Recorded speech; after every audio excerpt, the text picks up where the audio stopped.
ஒரு குட்டி விளாக் பார்க்கலாமா? இது நேத்து எடுத்த விளாக் தான். சண்டே எடுத்தது. ஸோ பையன பார்க்கறதுக்காக கிளம்பிட்டுருந்தோம். ஸோ அவசர அவசரமா காலையில பிரேக்ஃபாஸ்ட் பண்ணிட்டுருந்தேன். ஸோ சிக்கன் நூடுல்ஸ் தான் பண்ணிட்டுருந்தேன். சாப்பிட்டுட்டு அதுக்கப்புறம் வந்துட்டு மதியத்துக்குமே லஞ்ச் ப்ரிப்பேர் பண்ணி வெளியில கொண்டுட்டு போய் சாப்பிடலாம் அப்படிங்கிற ஐடியால இருந்தோம். ஸோ அதுக்கப்புறம் பையனுக்குமே வந்துட்டு ப்ரௌனி செஞ்சிருந்தேன். ஸோ பையனுக்கு வந்து ப்ரௌனினா ரொம்ப பிடிக்கும். அதனால போகையில எப்பவுமே பண்ணாம போக மாட்டேன். ஸோ அதுக்கப்புறம் ஒரு இடம் பார்த்து சாப்பிட உட்காந்துட்டோம். ஸோ இந்த மாதிரி வெளியில கொண்டுட்டு போய் சாப்பிடுறது எனக்கு ரொம்ப பிடிக்கும். வீட்ல சாப்பிடுறது கூட நம்மளுக்கு அந்த அளவுக்கு சாப்பாடு எடுக்காது. இந்த மாதிரி வெளியில ஜாலியா ஃபேமிலியோட அப்படியே ஃபன் பண்ணிக்கிட்டு, வேடிக்கை பார்த்துட்டு காத்தார சாப்பிடும்போது ரொம்ப சூப்பரா இருக்கும்.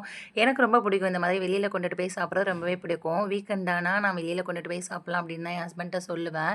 ஸோ அதுக்கப்புறம் உட்காந்து சாப்பிட்டுட்டு நான் சிம்பிளா தான் கொண்டுட்டு போயிருந்தேன். ரசம், அப்புறம் ஒயிட் ரைஸ், அப்புறம் வந்துட்டு சிக்கன் மசாலா, மாசி பொரியல் அதான் பண்ணி கொண்டுட்டு போயிருந்தோம். ஸோ அப்படியே பேசிட்டு சாப்பிட்டுட்டு அதுக்கப்புறம் கொஞ்சமா வத்தல் குழம்பும் வாங்கியிருந்தேன். சஹருக்கு நோம்புல தேவைப்படும் அப்படின்னு பார்த்தா வத்தல் குழம்பு அந்த அளவுக்கு டேஸ்ட் இல்ல. ஸோ லைட்டா வச்சு சாப்பிட்டுட்டு அதுக்கப்புறம் வந்துட்டு உட்காந்து காதார பேசிட்டு இருந்தோம். பார்த்தா எதார்த்தனமா பார்த்தா அவ்ளோ புளியம்பழம் பார்த்துக்கோங்க. திடீர்னு தான் பார்த்தேன். கையில இருந்து பக்கத்துலயே இருந்து பறிக்கிற மாதிரி இருந்துச்சு. ஸோ பையன் போய் பிடுங்கிட்டு இருந்தான். அவனுக்கு எட்டல. ஸோ அதுக்கப்புறம் அவங்க அத்தாவ தான் கூப்பிட்டுட்டு இருந்தான். அவங்க போய் பறிச்சுட்டு இருந்தாங்க. ஸோ புளியம்பழம், நெல்லிக்காய்லாம் சாப்பிட்டதெல்லாம் ஒரு காலம். ஸோ இப்பலாம் என்னன்னு தெரியல. பிடிக்க மாட்டேங்குது.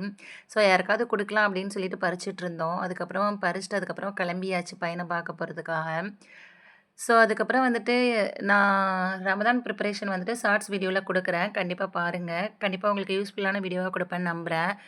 ஸோ அவ்ளோ புளியம்பழம் இருந்துச்சுங்க. பார்க்கவே பாருங்களேன் எவ்ளோ புளியம்பழம்னு பார்த்தீங்களா? கை ஃபுல்லா வந்துருச்சு. அதுக்கப்புறம் கிளம்பிட்டோம் பறிச்சுட்டு. கண்டிப்பா வீடியோ பிடிச்சிருந்தா லைக் பண்ணுங்க. தேங்க்ஸ் ஃபார் வாட்சிங்.